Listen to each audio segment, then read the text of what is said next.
Another beautiful Sunday evening is here. Today is day number 14 in the month of December 2025. Good evening, folks, and welcome to Eye on Port here on Metropolitan Television. Eye on Port is proudly brought to you by the Ghana Revenue Authority, Well PLC, Serene Insurance, Ghana Link Network Services, Meridian Port Services, MPS, and indeed Phoenix Insurance. The show is proudly powered by the Ghana Ports and Harbours Authority-GPHA, and our media partner is the Business and Financial Times, the BNFT. Now, if you want to have a grasp of all that transpired on the show tonight, make a date and grab the Thursday edition of the BNFT, and you'll be able to read all that happened here on the show. Tonight, we are streaming live on our social media pages. On Facebook, we are live at Ghana Ports and Harbours Authority. Ghana Ports and Harbours Authority. Still on Facebook, we are live at Port of Tema. And on YouTube, we are streaming live at Eye on Port.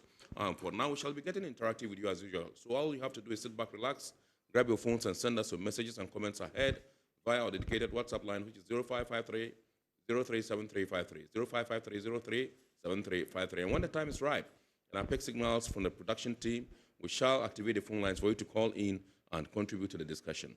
My name is Kennedy Mona. We are going for a quick break. When we return, we'll continue the show. Please stay with us.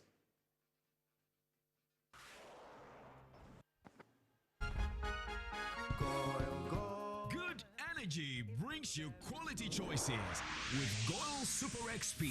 Available in many Goil stations nationwide. It is fortified with special additives that help your engine perform better and use less fuel.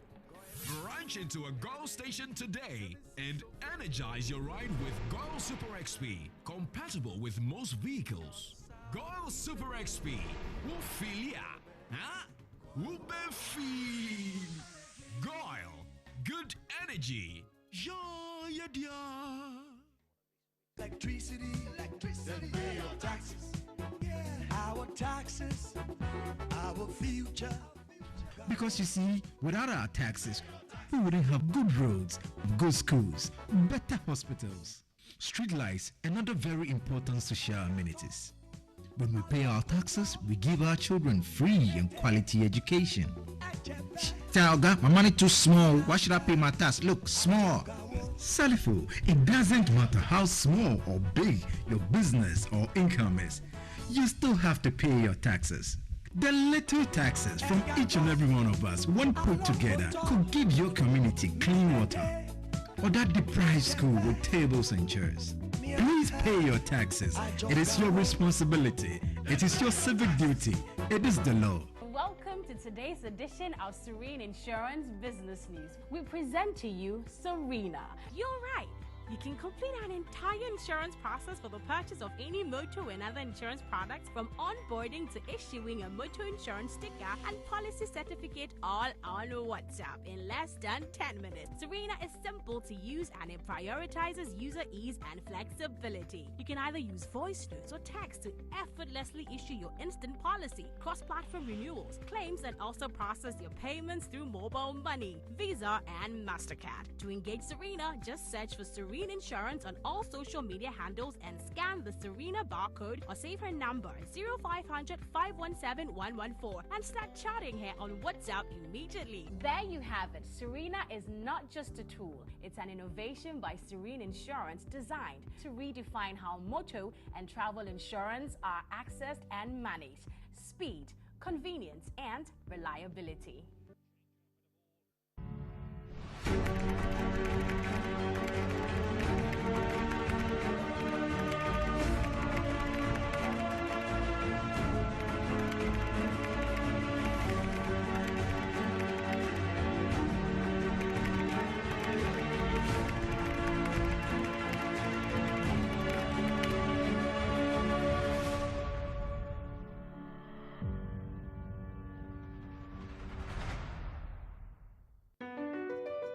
MPS Terminal 3 is Africa's new state-of-the-art container terminal at Tema Port. For manufacturers, agro-processors and traders, the new port means business can be done faster. This infrastructure boost will improve Ghana's port handling capacity, connect more trading routes, and oil the engine of growth for the economy, creating greater opportunities across all sectors as Africa's markets merge and become the largest trading bloc globally.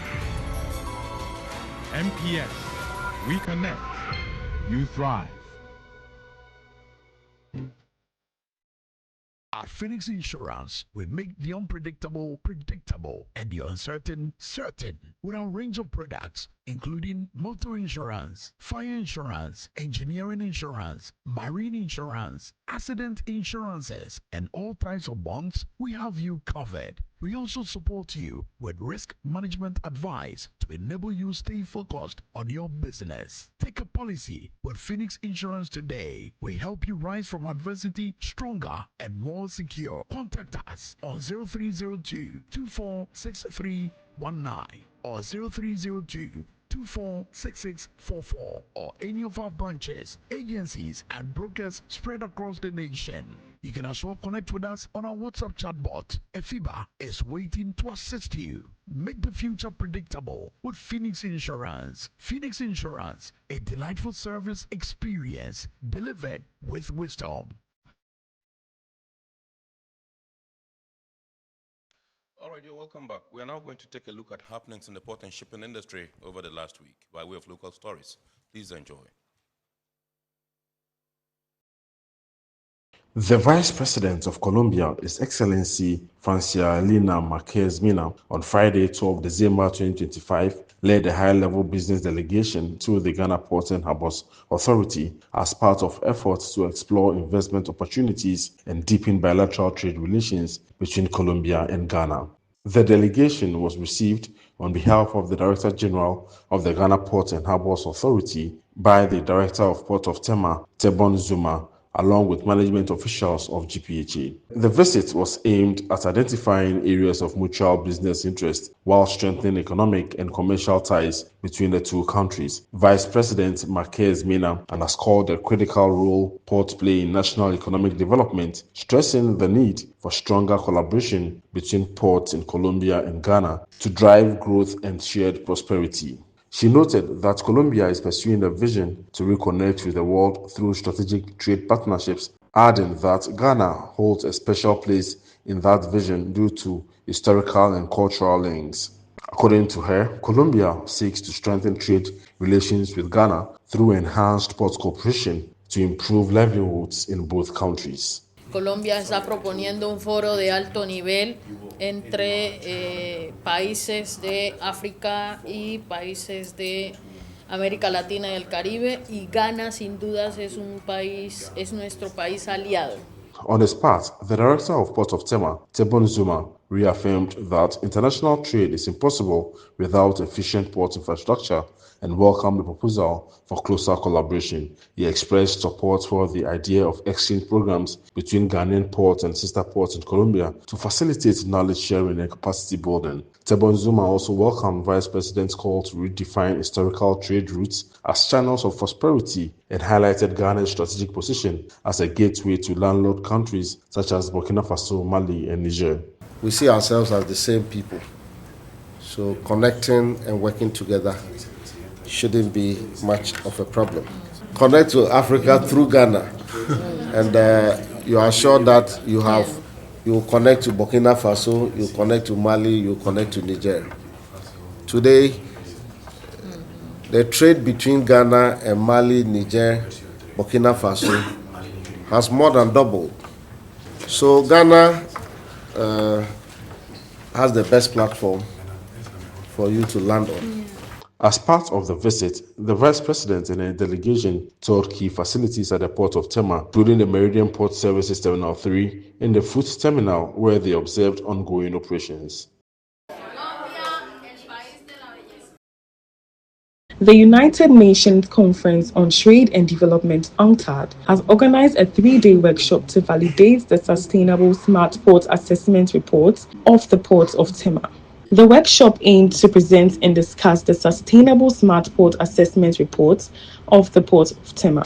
The intended outcome is for stakeholders to endorse the report's findings and recommendations that will support and advance the port's energy transition and strengthen long-term capacity for sustainable smart port development. The workshop was attended by port stakeholders, government officials, and other private sector and civil society representatives who reviewed and discussed the main findings and strategic recommendation of the assessment report. Opening the workshop, the director of Port of Tema, Tebon Zuma Esquire, expressed the commitment of GPHA to building a green, smart, and future-ready port system that positions Ghana's ports as regional hub for sustainable maritime development. As the gateway to Ghana's international trade, GPHA understands that our long-term competitiveness depends on how effectively we embrace digitalization, decarbonization, and energy security. The UNTAD Sustainable Smart Port Assessment has come at an opportune moment. It provides a structured platform to evaluate our progress and develop an evidence-based roadmap to guide GPHA's decarbonization and efficiency agenda in the years ahead. The Chief Transport Section of UNTAD, Frida Youssef, said with cargo volumes rising and energy and electricity demand increasing sharply, there is the need to scale renewable energy, enhance energy efficiency, and accelerate green, smart, and digital technologies. These issues stand at the core of the Sustainable Smart Port Assessment that we conducted, and which identify them as priority levers for improving Tema's port sustainability, resilience, and long-term competitiveness. The synergy between national energy policies and port-level action is therefore indispensable. The link between Ghana's energy ambition and Tema port transition is one of the central principles of UNTAD SSP, what we call SSP, Sustainable Smart Port, methodology, and one of the strongest findings of the assessment report. UNTAD conducted the assessment of Port of Tema Sustainable Smart Port performance by applying a comprehensive methodology that examines the port's capacity to integrate renewable energy and improve energy efficiency. The methodology also identified the main enablers and barriers that influence the port's ability to become more sustainable and smarter.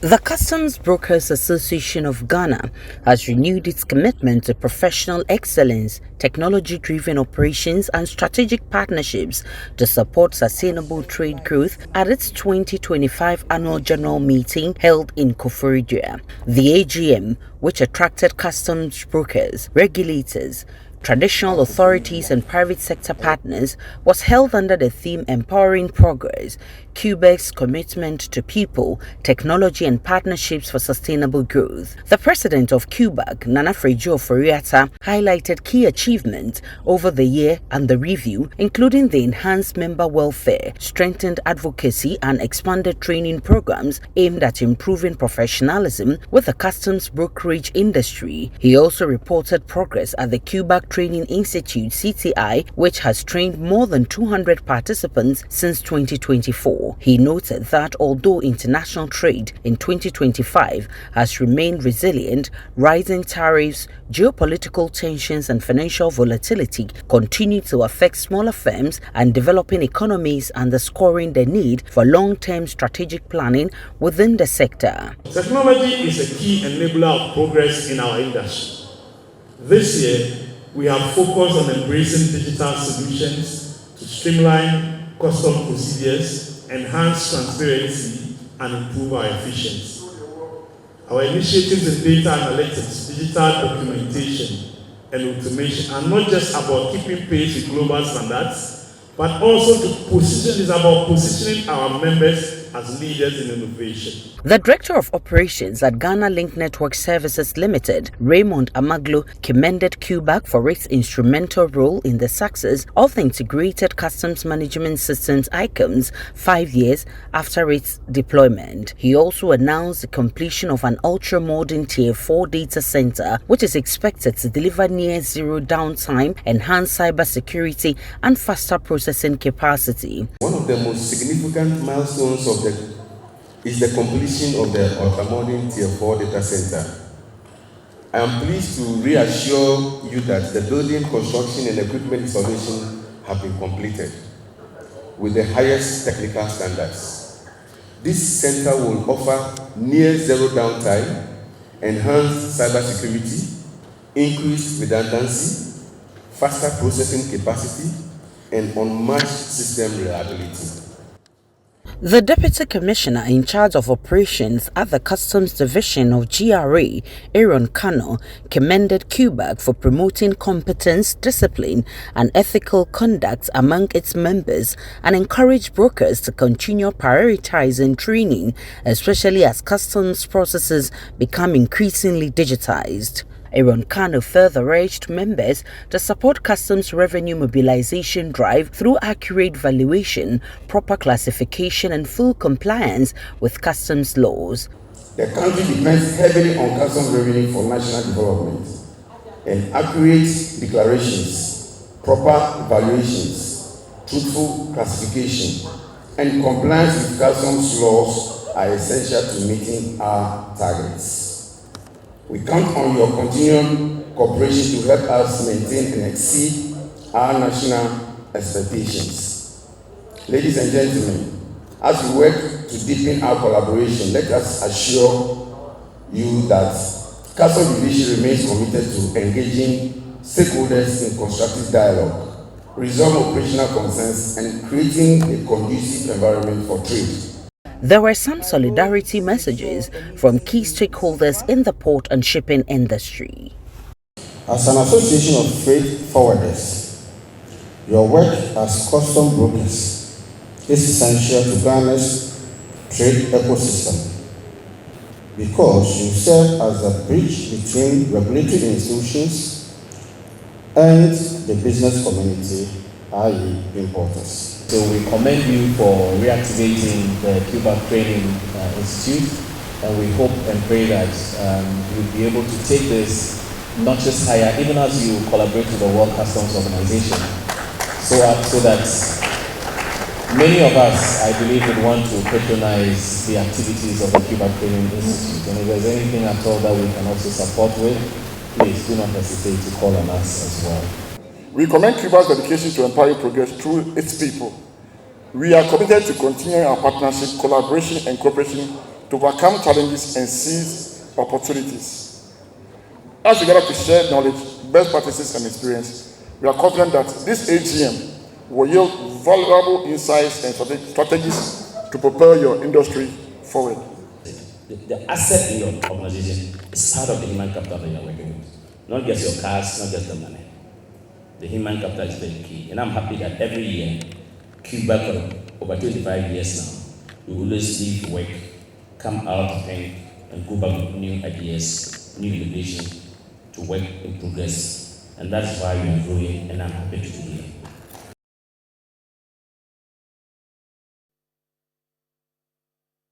The Ghana Revenue Authority (GRA) has stepped up its efforts to combat tax evasion with its ongoing compliance and enforcement activities. These operations, which saw the GRA visit 5 companies in Accra Central, are carried out periodically to promote adherence to tax laws and enhance revenue mobilization. The officer in charge of Accra Central, Assistant Commissioner Joseph Ajikwe Annan, who led the enforcement team, visited Ivan Plastics, Data Lakes, Inter-Africa Association, and Sky Wonderland. At Ivan Plastics, the team found that the company had no records available, and the management was invited to the GRA office for further discussion. During selective issuance of the VAT invoice, and it's an offense. At Data Lakes, the team discovered that the company was issuing receipts but claimed that the invoice was done at the Sprinters wing of the company. Inter-Africa was found to be non-compliant with the EVAT regulations, and the team has invited the management to the GRA office for further discussion. Association, which is also supposed to be on the EVAT system, cited technical challenges and was given a partial seal off with a deadline to correct the wrongs. Sky Wonderland claimed to be registered but had no records available, and the team has decided to assess them preemptively and ensure that they receive invoices. Assistant Commissioner Joseph Ajikwe Annan warned that the GRA will not tolerate tax evasion and urged companies to comply with tax laws. If you fail to even declare, it's an infraction. You issue a VAT invoice, you are supposed to, and you fail to do so, it's an infraction. You issue your own computer-generated invoice, which many are into. They think they have the machine, POS, they are good to go. No, you need to write to GRA for authorization. You fail to do so, it's an infraction.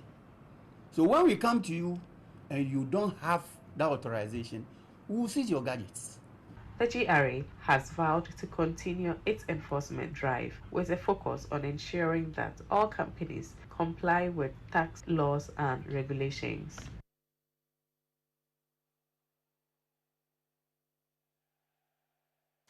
All right, welcome back. So those were happenings in the port and shipping industry over the last week.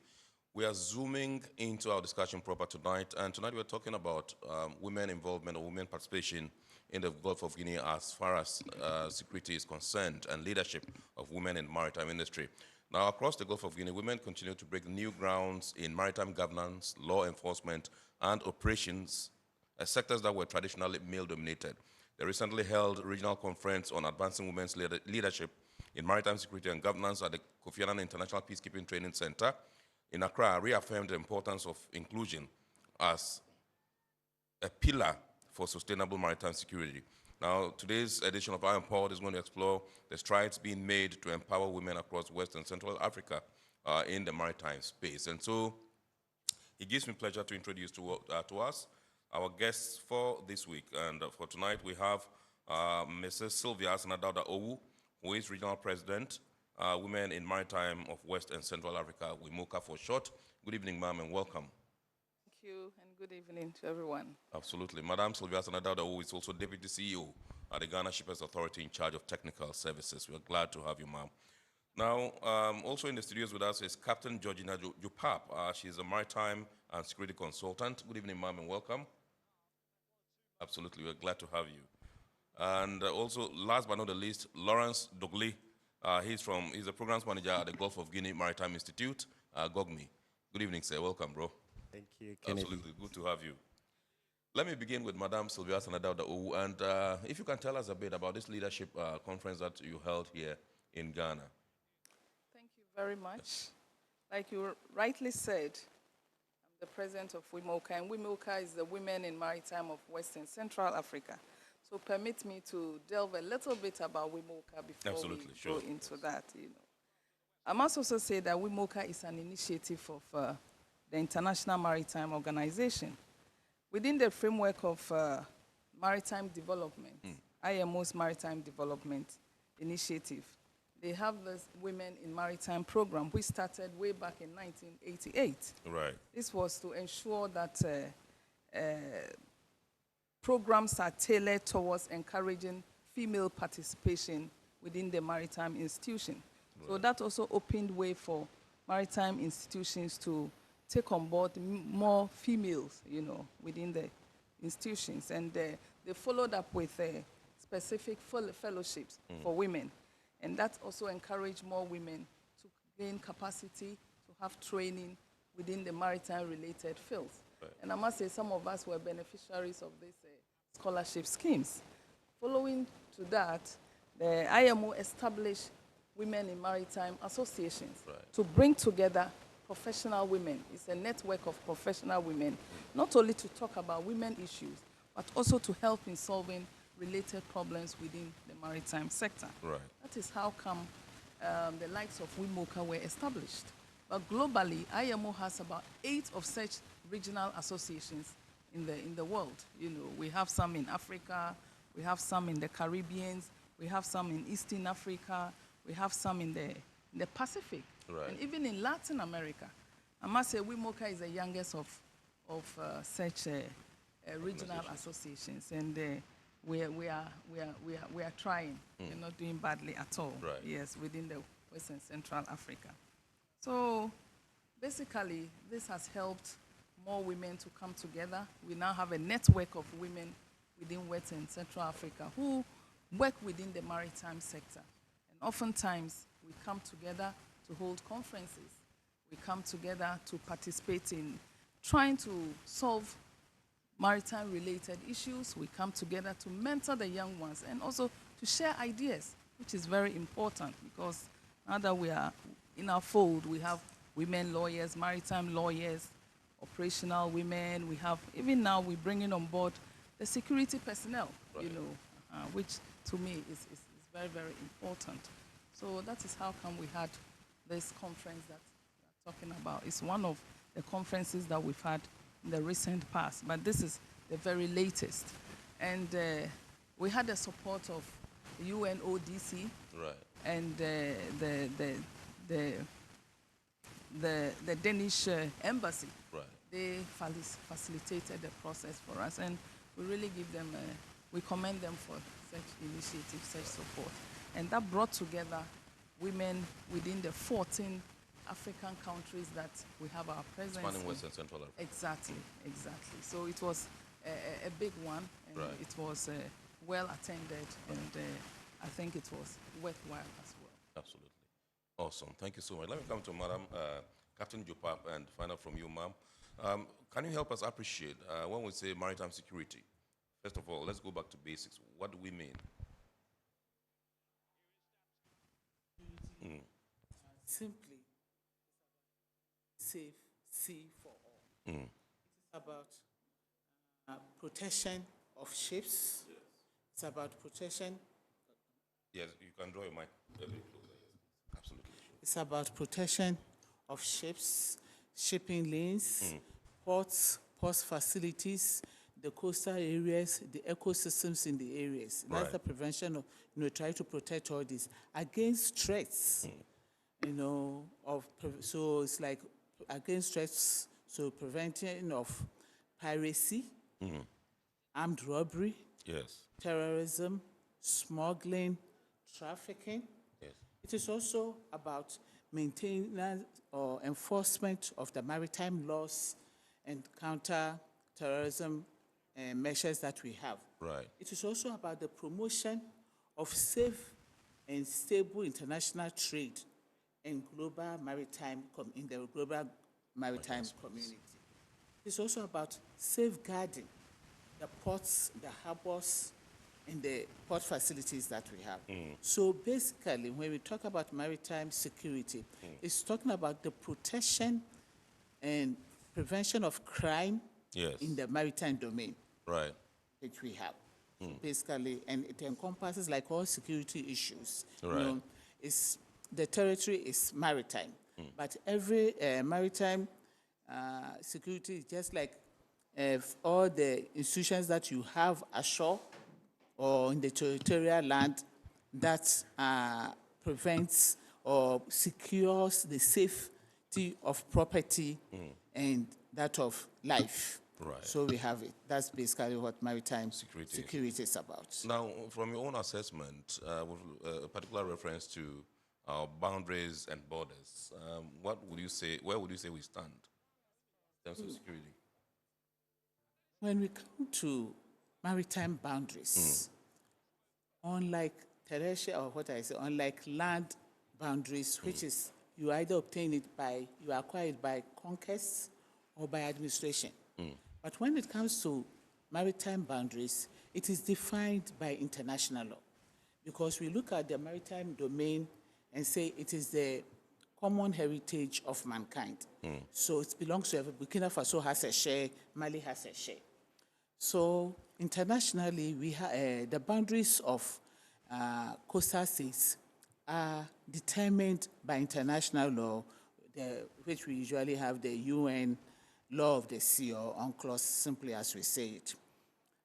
These determinations are in zones where we have the territorial waters. When we say territorial sea, we are talking about 12 nautical miles to, from the baseline. And that gives Ghana full sovereignty.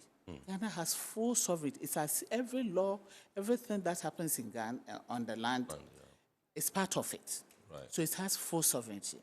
Then you have, with all its resources and everything, full sovereignty. So you can arrest, you can give birth, register your, everything about it. Then we have the contiguous zone, which is also 24 nautical miles from the baseline, meaning just 12 nautical miles after your territorial waters. This is called the contingent zone. Here, the sovereign enforcement is limited to only customs, immigration, fiscal responsibility, that is economic responsibility, then public health. It's only these things that you can apply there. You cannot apply anything there. You can only apply, the government or the state can only exercise customs, immigration, fiscal, then public health. Right. That is 24. Right. Then you go, that is the only thing, that's the only thing. But then you allow private passage, free passage for all, or what we usually, the proper terms, innocent passage. Meaning every vessel will not have to take any permission, but then they can pass through those waters. Right. Except it's for national interest. Then you may be able to stop them from passing them. Then we have what we call, after these contiguous zones, we have what we call the exclusive economic zone. And that is 200 nautical miles from the baseline. Here, the coastal state is permitted, the only sovereign responsibility is to be able to exploit, and manage and conserve the resources there. Right. You have access to the resources, but then you do not have, the policing effect. So you don't have direct sovereign responsibility, but what you have there is that you have the resources to use, or you are a custodian of the resources. You can use those resources.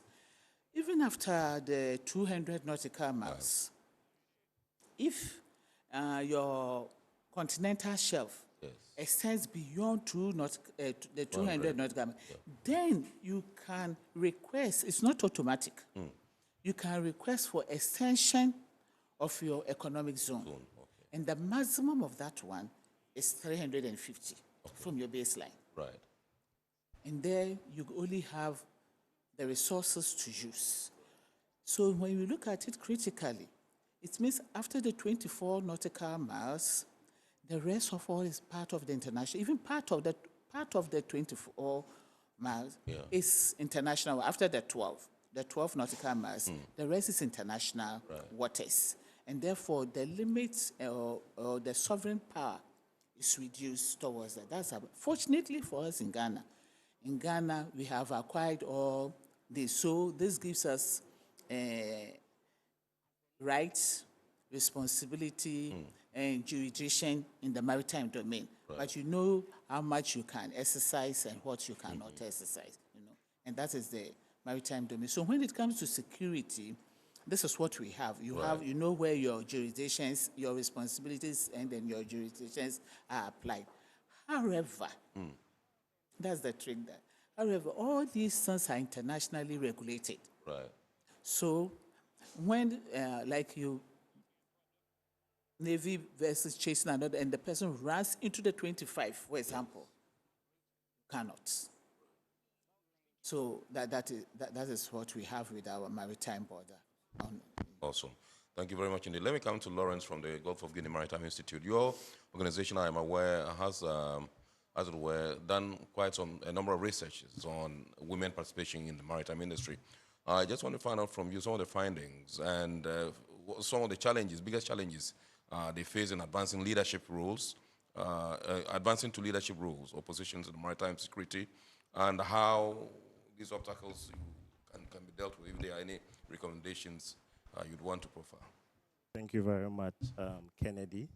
And before I respond to your question, I want to acknowledge Regina and then Madam Asana. These are industry captains, and it's an honor to be on the panel with them discussing this important issue.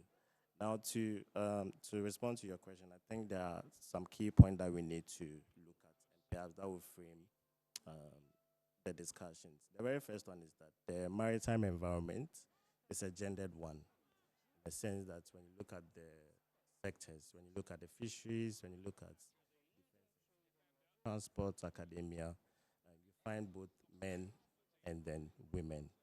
So that is key. So that also means that there are different roles and different impacts for both men and then women.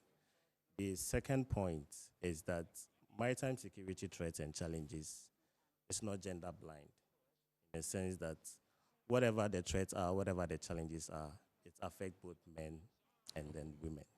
And so for every maritime security response strategy, it must capture the interest of both men and then women. Now, in terms of the challenges that we face in advancing women leadership in the space, you mentioned that the industry is very male-dominated. Yes. That is rightly so. When you look at history, okay, even when you look at the names in the industry, yes, Harbour Master, yes, seaman, yeah, so you don't hear sea woman. yes. So that should tell you that from history, it's really been a very male-dominated. Males, yeah. But then again, you find women playing very important roles in this. Statistics shows that globally, seafarers represent 98% of the global workforce, and then for the port sector, you have 82%. Yes. And women represent a very small percentage of this figure. Yes. Right? And so these are very structural.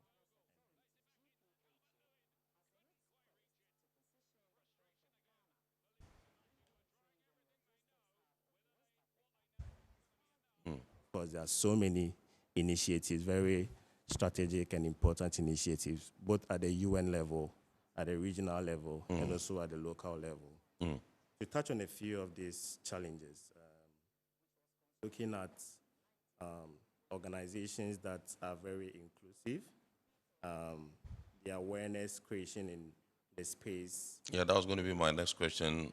How organizations can promote a culture of inclusion of women, yeah, sure. So the kind of policies that are being adopted, when you look at the Ghana Armed Forces, last year they launched a gender policy that's supposed to encourage women's participation and equal rights. This year, they organized, I think in the last couple of months, they organized a workshop on how they can move from policy to practice. Right. And this, once you have the Ghana Armed Forces leading the initiative, all the three arms, they are all embracing gender policy, and that is very key. Kofi Annan launched the Code of Practice for Women in Maritime Security. Right. The interesting thing about this policy is that it's not only limited to the public sector. Even for private sector, they can also embrace this Code of Practice. But I believe we'll get into the details. So there are very specific challenges, policies that enables women's involvement to be able to climb up the leadership ladder. And these must be deliberate policies. Yes, these are deliberate policies, like what the Ghana Armed Forces has. Yes. There's also the typical stereotype and bias towards women. Right. Inclusive and supportive organizational environment, awareness, access to training, the kind of trainings. So when you talk about leadership, you have to look at the space. You have to look at the organization, and you have to look at what kind of leadership do you want to promote. And that is also informed by the kind of the initial 7-berth low draft develop. So I believe that that these initiatives that have been launched across the different global levels, I believe they are very strategic, they are very timely, and it's up to us and for national authorities to embrace these initiatives and see how they can domesticate it in their national priorities. Right. Awesome. Thank you very much indeed.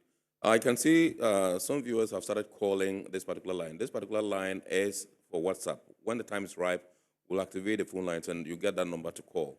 The number to text. This one, that's on your screen at the moment. The 0538-037353 is strictly for WhatsApp, not for calls. So please, hold your guns, and when we get there, we shall activate the phone lines for you to call in. Let me come to Madam Asana Dauda Owu and find out from you, as regional president of WIMOCA, how would you assess the overall progress of women's leadership and inclusion in maritime security within Ghana and the broader Gulf of Guinea?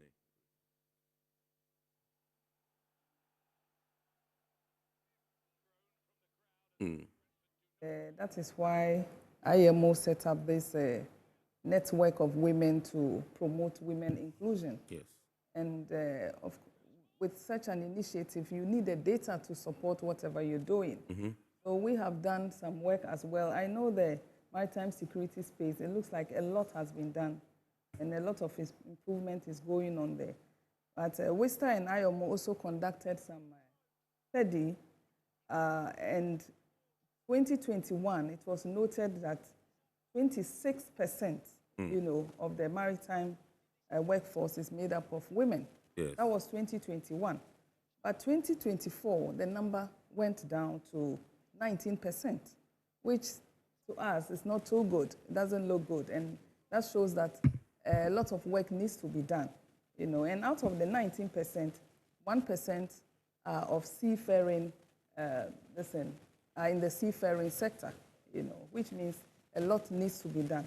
That is why we think that the initiative taken by Ghana, especially the Affirmative Action Bill, is a step in the right direction, right, and which should be pursued in all earnest, so that we can move from just the talking stage to implementation stage. We need to look into the act and see what we can do to promote the sector that we are interested in, which is the maritime space. Having said that, I think Ghana, we are making some gains as well, because this year a number of our women in the sector have taken up leadership role.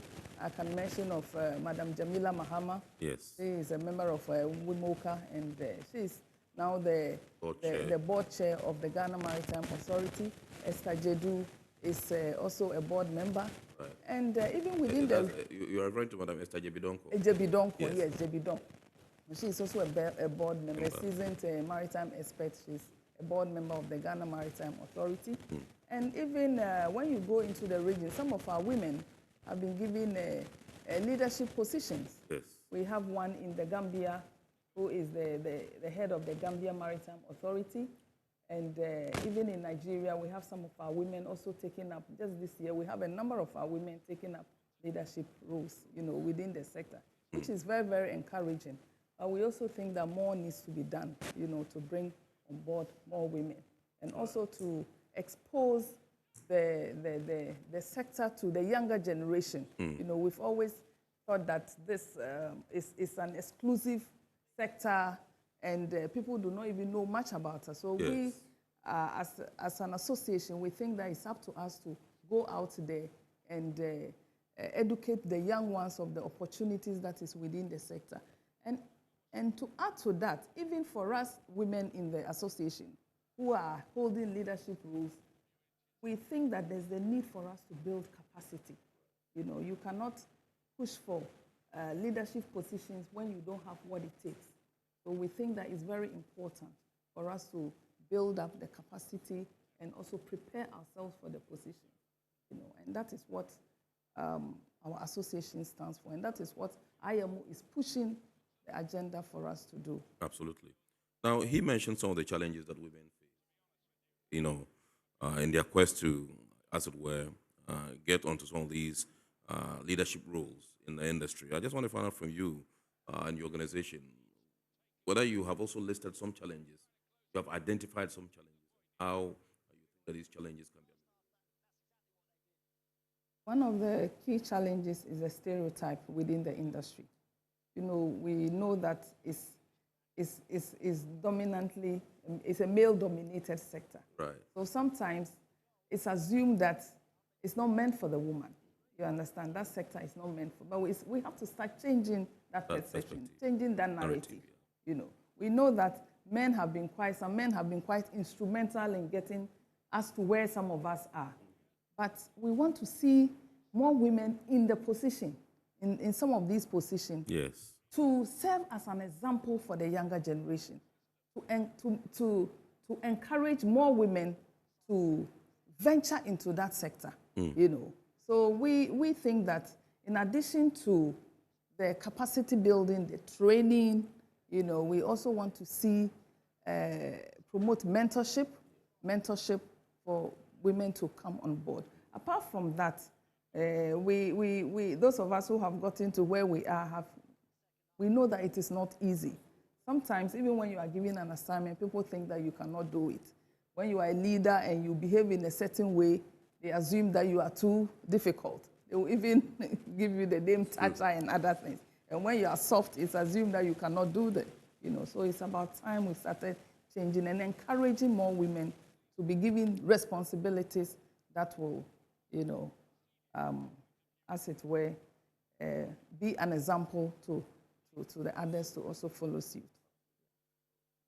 Let me come to Captain Jopapa, and I want to find out from you issues with security, illicit and illegal activities along the Gulf of Guinea, all that. If we have identified some, we understand now we're stemming the tide, and it's a bit on the downside.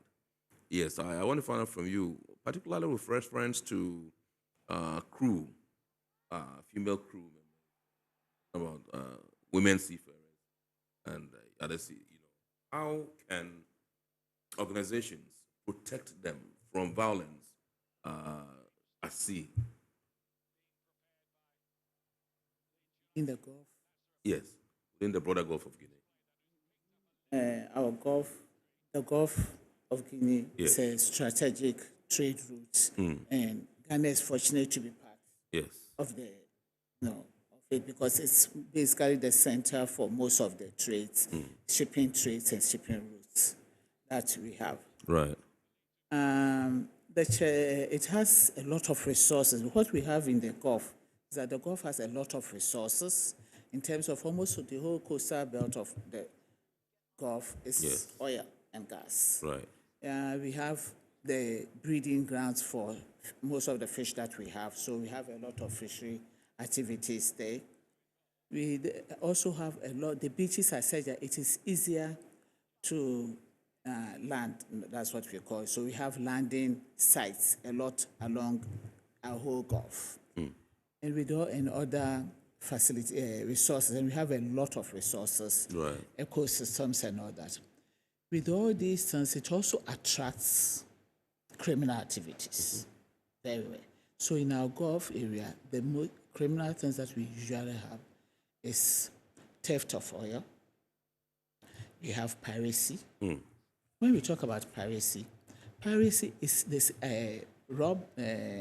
armed robbery in international waters, so beyond our 24. But when we say armed robbery, then it is in your internal waters. Right. So we have piracy and armed robbery activities because of what? We have siphoning of oil, bunkering. Then we have fishery, theft, that is basically the galamsey activities in terms of fishery, so there. We have then the pollution activities. So even with all its benefits, it creates the possibility of criminal activities. It encourages or it attracts criminal activities. Currently, the major criminal activity that we have in our area, apart from piracy, is drug trafficking. Drug trafficking, okay. It's drug trafficking. It's a hub in our area. Then we have arms, smuggling of arms. In our, so not necessarily in our 24, not in our coast, but in the whole of the Gulf. Right. Yeah, because it's strategically placed and easier from South America, easier from Europe, distribution site, easy from South America to Europe, it's very easy for all these distributions to go on. Right. So, but when it comes to the crew, it's nothing to do, it's got not to do with only female. It's the protection is for everybody working on the ship in the area at any particular time. The worst thing about these activities is that it makes trade in our area a little bit more expensive because you therefore have to take insurance policies, bigger insurance policies, premiums to pay. You may sometimes have to avoid or delay cargo because of some of the activities that come in that area. But when it comes to these criminal activities, the worst of all that we usually have is for female or male or crew is kidnapping. Right. Kidnapping, and being asked for ransom. Not long ago, just some few months ago, within our own waters, a Ghanaian fishing vessel was. Yes. That's more of piracy because it was outside our 24 zone, nautical zone. It was outside. So we had the chief, the captain, the chief officer, and the chief engineer, for example, were kidnapped. I've had effect of piracy experience myself in Nigeria port. So that would be armed robbery. And this, it was about 2 o'clock in the morning. Yes. We had cargo. Then all of a sudden, at the ship's side, here comes armed men with guns, mask and everything, coming on board. Yes. Takes leadership. What to do? Nobody was hurt, but it because we had policies, we had protocols in place. So immediately that happened, there was coordination, there was communication, there was leadership. And there was protocol put in place. Right. And within that time. So these are some of the things that happened. So the people on board the ship should know all these things before. That is, the protection would not be for only the women. But that's why I always want to come for. It's for everybody on board the ship when these things happen. Absolutely. Yes, so awesome. It is. Yes. Lawrence, breaking down stereotypes, how are we going to be able to do that? And biases that may be holding women, from leadership roles in the space? I think the first step really is for stakeholders to acknowledge that there is indeed a gap that needs to be filled.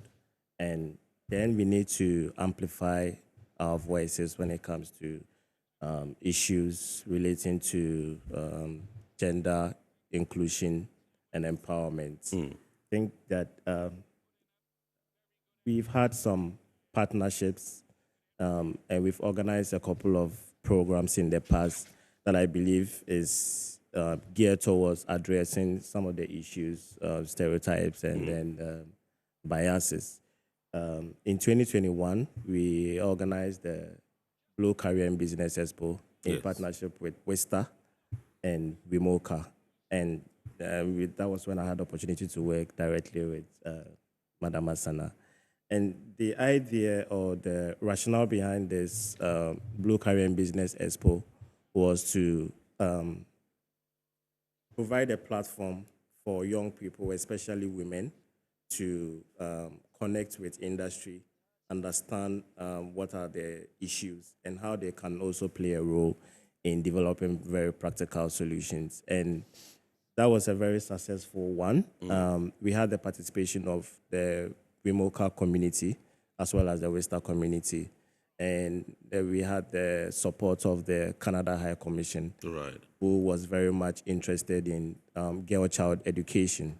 And so that was a very big part of the objectives of the conference. And we were able to bring together more than 200 young people, mostly girls, from different tertiary institutions and even working class youth, to discuss industry issues and connect, develop relationships with some of the expert practitioners and see how best they can take advantage of mentorship opportunities. And this we've been able to do for the last 3 years. Next year, we hope to continue, relaunch the mentorship program and work with key stakeholders in the industry to mentor a lot of the women so that they can take up more leadership roles and also advance their career and professional opportunities. You know? So it's these things, it's taking the initiative You have the UN at the United Nations level. They have the Women and Peace agenda for the maritime sector. And there's a UN Security Council resolution 1325, which affirms that for peace and security to be more sustainable, then women must be equal partners in the prevention of violent conflict, and also in the forging of lasting peace, but also in the delivery of relief and recovery systems. And it is under this spirit, or it's in this spirit, that the UN launched the Women, Peace and Security Agenda for Women in Maritime Security. And I believe it's also connected to the Kofi Annan Code for Women in Maritime Security. So there are very four key pillars: participation, prevention, protection, relief, and there's one other last one which I'm forgetting. But this basically forms the strategic approach for how we engage women, how we break these barriers, how we encourage more women to be a part of the development process, the peace resolution process. And I think that is very important for more education to be done on this resolution, on what the policy means, and how various national authorities, especially for the maritime sector, how the stakeholders can understand what the policy means and how they can include them in their organizational structures. The most important thing is that organizations must have policies that are inclusive. It is very key that, and we have to be very specific, not just inclusive policy, but a gender policy that must reflect the interests and the perspectives of women in organizations. It is only this way that in the development of programs and interventions, their perspectives and interests will reflect in these interventions. And that is how we can achieve gender inclusion. Absolutely, great. This is Eye on Port here on Metropolitan Television. Tonight we are taking a look at how to advance women's leadership in the maritime space and also to sustain inclusion in the broader Gulf of Guinea area. And with us in the studios, Madam Captain Georgina Jopap, she's a maritime and security consultant. Madam Sylvia Asanadauda Owu, Regional President, Women in Maritime of West and Central Africa, WIMOCA, and indeed Mr. Lawrence Dogley, who is the Programs Manager for the Gulf of Guinea Maritime Institute. We're going for a quick break. When we return, I'm sure we'll activate the phone lines for you to call in and contribute to the discussion, and we'll also continue in studio here. Please stay with us.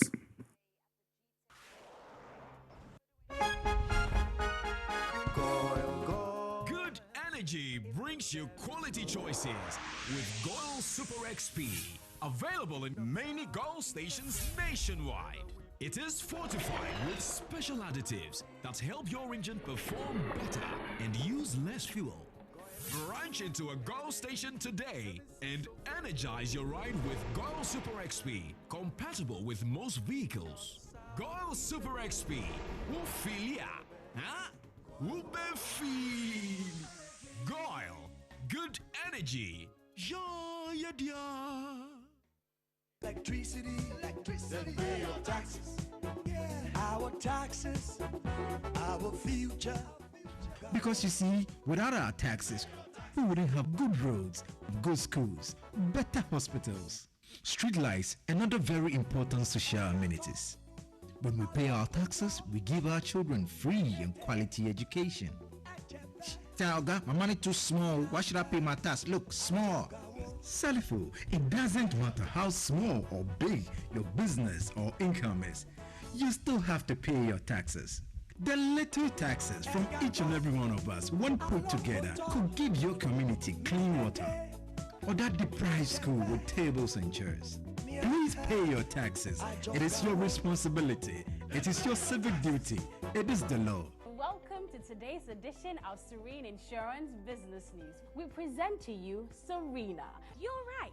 You can complete an entire insurance process for the purchase of any motor and other insurance products, from onboarding to issuing a motor insurance sticker and policy certificate, all on WhatsApp in less than 10 minutes. Serena is simple to use and it prioritizes user ease and flexibility. You can either use voice notes or text to effortlessly issue your instant policy, cross-platform renewals, claims, and also process your payments through mobile money, Visa, and MasterCard. To engage Serena, just search for Serene Insurance on all social media handles and scan the Serena barcode or save her number 0500 517 114 and start chatting her on WhatsApp immediately. There you have it. Serena is not just a tool, it's an innovation by Serene Insurance designed to redefine how motor and travel insurance are accessed and managed. Speed, convenience, and reliability.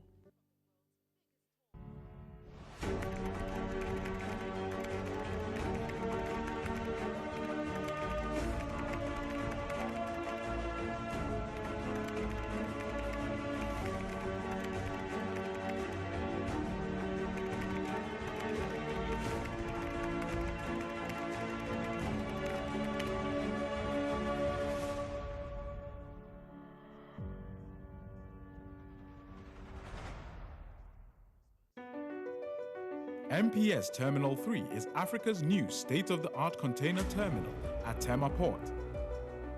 For manufacturers, agro-processors and traders, the new port means business can be done faster. This infrastructure boost will improve Ghana's port handling capacity, connect more trading routes, and oil the engine of growth for the economy, creating greater opportunities across all sectors as Africa's markets merge and become the largest trading bloc globally. MPS, we connect, you thrive. At Phoenix Insurance, we make the unpredictable predictable and the uncertain certain with our range of products, including motor insurance, fire insurance, engineering insurance, marine insurance, accident insurances, and all types of bonds. We have you covered. We also support you with risk management advice to enable you stay focused on your business. Take a policy with Phoenix Insurance today. We help you rise from adversity stronger and more secure. Contact us on 0302 246319 or 0302 246644 or any of our branches, agencies, and brokers spread across the nation. You can as well connect with us on our WhatsApp chatbot. Efiba is waiting to assist you. Make the future predictable with Phoenix Insurance. Phoenix Insurance, a delightful service experience delivered with wisdom.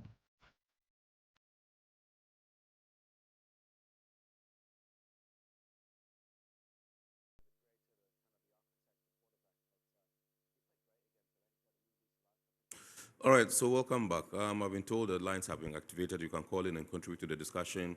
That's it over there, 0245-834980, 0245-834980. You can call in and contribute to the discussion. And pretty shortly, we shall also be sharing your messages with the rest of the world and eliciting some responses for you. Let me come to Madam Asana Dauda Owu and find out from you. The issue of mentorship, has been at the forefront of your activities, particularly I know that's one of the issues that women associations in the industry tackle a lot. How important is this for engendering, as it were, women participation and inclusion in the sector? I think one of your submissions you made mention of the fact that, yes, it's very key. Mentorship is very key in whatever we do. But even to add to that, let me indicate that as an association, we have our global strategy. Right. This was developed by IMO and all the IMO women in maritime, right. And we sat down and developed this global strategy that's to take us for the next 5 years. And each regional association is expected to implement it. That includes mentorship, advocacy, and a whole lot. So with regards to mentorship, each national chapter, the 14 national chapters that we have, supposed to draw up a plan regarding how we can implement this. And to start with, we try to identify, even for us where we sit, we need people to mentor us, whether male or female. It doesn't necessarily mean that a female, it has to be a female mentor. For instance, in my case, it was a man who mentored me. Yeah. So we are open to all such support. Right. Because we know that we need to have an agenda and we need to achieve a certain agenda. Absolutely. So we bring on board all those who can mentor. We look up to the ladies in the industry who have achieved certain, levels and positions within the sector. Then we urge them to mentor the young. And for us, a platform like what we have, WIMOCA, where network of professional women come together, serves as a big platform for others to also see. Right. And with the setup of our national chapters in the respective countries, we bring on board women within the maritime sector. And even students. Here in Ghana, some of the associations we deal with have to do with the regional maritime university ladies, And we bring on board all these. They see us in the media. And of course, IMO slogan is training, visibility, and then, what do you call it? We have the training, we have to give visibility, and then recognition, and that speaks loudly. Yes. Once we are trained to do the job, you make the person visible, all those who are around see, and that is an encouragement. Yes. We also support each other, because sometimes you think that you are alone in the area that you operate. But once you hear your colleague talk about the challenges and how she has overcome it, it serves as an encouragement for you yourself, And there we support ourselves. But there's also another project that we want to take upon by going to the second cycle institutions. That is where we did that with the Gulf of Guinea. Yes, we go to the second cycle institutions. And now with the partnership that we have with UNODC, and we're coming out with a strategy. This program that we had was very helpful. We've drawn up an action plan, and we have in place a strategy how to implement this. And inclusive of the action plan is the mentorship program that we think is very, very paramount. So it's key on the table, and it is something that I want to pursue in the next couple. We've started and want to improve upon it, because we think we have to do something. Looking at the numbers, which is not too encouraging, even though a lot has been done, we have to do a lot more to achieve our objective. Right. Awesome. Eunice in Tema says, this is a very important conversation. Women have proven they can lead effectively in high-risk and strategic maritime roles. Advancing women's leadership in maritime security will strengthen decision-making and improve overall security and improve overall sector performance. Thank you very much, Eunice. Great topic. I on port. We need more deliberate policies to support women into command and leadership positions in maritime security. Juan in Nungwa sent in this one. Thank you very much, Juan, for your message. I'm Anne, a student at RMU. It is encouraging to hear real examples of women making an impact in maritime security. More of these stories should be highlighted. Mentorship and capacity building appear to be key in preparing women for leadership roles in this sector. Changing mindsets within institutions is just as important as training and policy reforms. And so let me come to Captain Jopap and find out from you. She just mentioned the element of training, and Madam also mentioned training. I mean, Regional Maritime University and all that. How key is training in, encouraging women, engendering their participation in the sector? And she also mentioned the high schools, senior high schools. They can start from there, and then I think that that would be good, as they progress into tertiary institutions and all that. Training is, thanks so much, because I mentioned those few things. First of all, it's a policy issue. Right. As a state, I always come to it, we have statecraft, where there are some things that are very important for the state. The whole maritime domain is an economic resource place for the country as a state. Whatever you have ashore or on land, you have to be able to exert the same responsibilities at sea. Right. The domain is, I'm very blank sometimes, it's not politically attractive because it's far away from the people and the citizens that are involved. Right. However, it is we always say that he who conquers the seas conquers the world. Mm. And therefore, until we have probably well-trained personnel for it, we could always scout. I always come for the, like all intelligence things that if you are looking at maritime security, like all intelligence, in the army, they scout for special people to do some work. They scout for them. In leadership, we scout for people. In intelligence, we scout for people. Women, especially women, they bring new perspective, they bring diversity, they bring, professionalism. Mm-hmm. This is where we should look at. We should look at these values. Then go out and scout. Just like when we are kids, somebody sees you and says, you will be a school prefect. You are all age mates, but someone looks up and scouts you, and you are the school prefect. Someone scouts you, and and someone looks at you, just an ordinary girl walking around, but somebody picks you up and says, you have to be the dining hall prefect, because they see something in you that you do not know. So until we deliberately as a nation scout out for people in leadership roles, especially women, we will not. If most parents just ordinary people to push forward, no. But it should be a national policy, like in every school, in all the secondary schools. Somebody should be there, not necessarily a career person, but somebody should be charged with that. Right.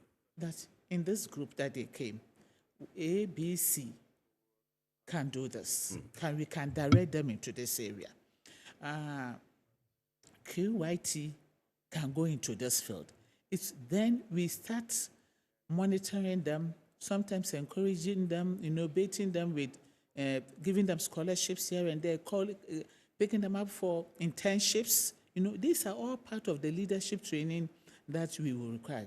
So, and we should also have, just like in the maritime domain, we should have all the resources. I come back to it says that the state itself must be able to have the police security, the armed security, the naval security, customs security, and all of them should have a maritime session. They should be able to group and pick groups that work on maritime. Right. And with that, you should also be able to then train them, whether they are women or whether they are men. Yes. Because it is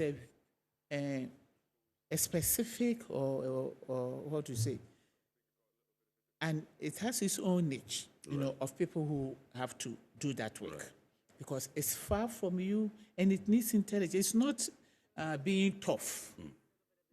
It's being when you look at all this security, women excel in being intelligence in the intelligence department. Right. They excel in communication. They excel in community development. And these are all areas where security, whether it's maritime or land-based, but when you are able to identify these people and push them or direct them into the maritime field, you don't necessarily have to go to sea. I always tell people. Yes, you don't necessarily have to go to sea. Please hold it there. When we return from Takrady, then you continue. We have Richard on the line from Takrady. Good evening, sir. Yeah, good evening. Awesome. Please go ahead. Yeah, thank you very much for the opportunity. And I think the discussion is very good. Fortunately for me, I've been having discussion with some of the students in an institution that I work, and they've expressed interest in some of these things you are discussing about females. And I think it's good. And so thank you very much for such a topic. So to make it work, I think I'm starting from my end. I have these students available, brilliant ones, who are into some of these transport, logistics, maritime. Some are trying to get attachment in all those places. How do I get into contact with them so that we can let it start working even from today? So that at least I'll contact them maybe tomorrow or something, if it's through the institution or whatever. These are ladies and young girls who are ready, so that we will give them their contact, they mentor them, and then we look at helping them towards the future? How do we contact them? Much indeed, Richard, from Takrady. Yes, ma'am, please, we are back to continue. Yes. You don't necessarily have to go to sea. I mean, you don't have to spend all your time. No, if you're able to do even 3 years at sea, it gives you a different perspective when you are talking about marriage. There are some things that are practical, and there are some things that are, you learn from books. Yes. But if you go, when I say you don't have necessarily have to, there are some areas in the maritime industry that you may not necessarily have to be a technical person at sea. But when it comes to security, maritime security, it has its own broad spectrum. Right. Even food security in terms of fishery departments. You should be able to have young ladies who will be able to do analysis, scientific analysis, who will be able to put data into place, who will be able to do more than just physical being at sea job. There are few other means that you can. That's where I'm coming from when I say you don't have to be at sea. That's right. We have professionalism in so many other things that women do, Right. and they can do it far better. So that is also another thing that you can look at around the fishing or the women to be trained. Right. So it's Great. not. Okay, this one says, my name is Justin Adona Daga. I am a PhD student at the Ghana Armed Forces Command and Staff College. My question is simple. Is there enough data to guide women inclusive policy within the Gulf of Guinea states? Funding targeted research should be a focus in this effort to deliver a functional maritime sector. Yes. Thank you very much. This is very important because I remember when I started, I said data is very key in whatever we're doing. Absolutely. Time passed, we were not picking data within the sector, but a couple of years ago we started, but this is with the support of IMO, WISTA. And because we are under IMO and we are linked, women are linked to IMO, we are also part of the study that is taking place. So far, this is the statistics we've got. And for the region, I must say we don't have enough data. Right. But going forward, as part of our strategy, the global strategy that we have, we are supposed to gather data for the region. And we are doing that. Come 2027, we will update the IMO WISTA data that we are developing. Right. And I'm sure that with the support of industry players and stakeholders, we'll be able to come out with something more credible that we can rely on. Absolutely. Right. Okay, so let me come to Lawrence and find out from you how governments, organizations, and individuals can work together to, promote inclusion in the sector. Thank you, Kennedy. And I want to use the opportunity to touch on two things that Captain and then Madam absolutely said. sure. I think there's one particular group that we don't need to ignore in this conversation. Right. And that is women in the coastal communities. Okay. Because Captain mentioned community development and the broader spectrum of maritime insecurity. Yes. And I think coastal community women are a very vulnerable group of people that we don't need to forget in this discussion. For any other organized criminal network, they need criminal organization, they need structures and then a network to function effectively. And it's the same for any organized maritime criminal network. Yes. And in these networks, right, women are very necessary in carrying out the various functions of the network. And based on available studies, research that we've done, or research that is we've seen, women have been recruited into various criminal networks to carry out all kinds of illegal activities. Right. We've seen women play the role of caregivers when seafarers are captured as hostages. We've also seen women playing the role of retailers and distributors of illegal drugs and arms, like you mentioned. Yes. And so it's very important, and this is sometimes it's against their will, is the situation that they find themselves in. when the fish catch is low, they have to look at other alternative source of livelihoods. And so it's very important that we bring these people into the discussion. And when we think about the practical solutions, we have to remind Wimoka to also look at the women in the coastal communities as well, and look at what are the trainings along the value chain. There's the after that is open to continental free trade. Yes. We have to look at how we can train women. There's the fisheries, Fish Processors and Traders Association. These are women groups that we can look at and see how we can support. Right. Like I said, the most important thing is always understanding what the problem is from the grassroots. Absolutely. And developing solutions that address the problem directly. It's very, very important. And so engagement and also the provision of resources. Developing strategies takes time. Yeah. It's a process, and you need resources, you need experts to be able to support, like Wimoka coming in with their experts to help stakeholders develop intervention programs and policies. Right. And it takes time. So for organizations in terms of partnerships, public-private partnership is very key. And we have to look at the resources that we need, the experts that can support some of this development process. At the Gulf of Guinea Maritime Institute, we have experts that have experience in developing some of these solutions, and we are always open to these collaborations, working together. We've worked in the past, and I believe we can always work again to champion some of these initiatives. Right, awesome. I think you've closed us because our time is up. So we just have to say a big thanks to you, Lawrence. Okay, I understand. You can have your final bites, and then we'll wrap up. So, Ma'am, yes. Your final take here. I always say that there's this myth that it's tough, to be in the maritime domain for women and all that. But in reality, I always say it relies on intelligence, coordination, and leadership. Right. And these are areas that women excel.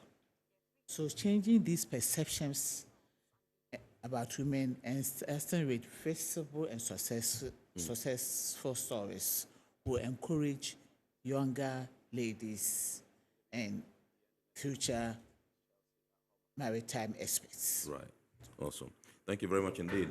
Yes, indeed. Thank you. What I want to add is that for us as WIMOCA, we have a plan that we need to implement. Right. At the end of the day, we submit reports to the IMO on what we have done as a regional body. Right. But in doing so, we need the support of all. It comes with financial support as well. Right. For instance, the issue of mentoring, going out to, reaching out to these young ones in the school, engaging them, it comes with resources. Resources. So we are calling on the maritime administrations and the agencies within the maritime sector to support us so that we can do the work that we have to do. Absolutely. Support the industry. Absolutely. Awesome. Thank you very much, Ma'am. Yes, Lawrence, your last final words. So gender is, the issue of gender is both the problem and the solution to maritime security governance. And it's very important that we, gender mainstreaming must be prioritized to promote good maritime security governance. Right. And it's only this way that we can unlock the blue economy opportunities and create prosperity for people in the country, across the world. And so we are calling on stakeholders to come together. Let's work together to champion gender inclusion in Ghana's maritime industry and across the Gulf of Guinea as well. Great. Thank you very much. Lawrence Dogley is the programs manager for the Gulf of Guinea Maritime Institute. Gogme, he joined us in the studios tonight. And indeed, Madam Captain Georgina Jopap is a maritime and security consultant. Thank you very much, Ma'am, for obliging us. We are deeply grateful to you. And indeed, Madam Sylvia Asana Dauda Owu, Regional President, Women in Maritime of West and Central Africa. Remember, I said she's also the Deputy CEO at the Ghana Shippers Authority in charge of technical services. Today, we've been taking a look at how to advance women's leadership in maritime security and to sustain inclusion in the Gulf of Guinea. We'd like to say big thanks to our sponsors, Ghana Revenue Authority, Guel PLC, Serene Insurance, Ghana Link Network Services, Meridian Port Services, MPS, and indeed Phoenix Insurance. Remember, our port is proudly powered by the Ghana Ports and Harbours Authority, GPHA. We entreat you to keep watching the rest of our programs here on Metro TV and make a date on Wednesday at 8:30 p.m. To watch the abridged version of Iron Port on Ghana Television GTV. God willing, next week we shall bounce back with another wonderful edition of your favorite Iron Port program. My name is Kennedy.